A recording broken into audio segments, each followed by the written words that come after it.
সুপ্রিয় দর্শক, মির্জাপুর সাফরতা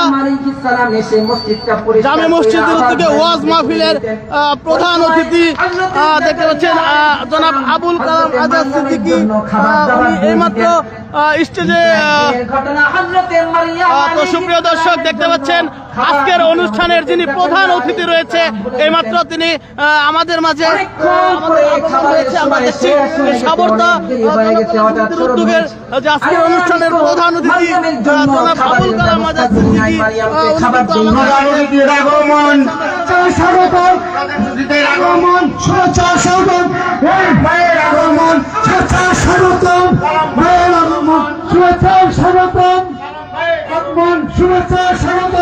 আমাদের মাঝে এই নতুন উপস্থিত হতে যাচ্ছেন মির্জাপুর ৪.৫ লক্ষ লোকের মনে মির্জাপুর জননেতা আবুল কালাম।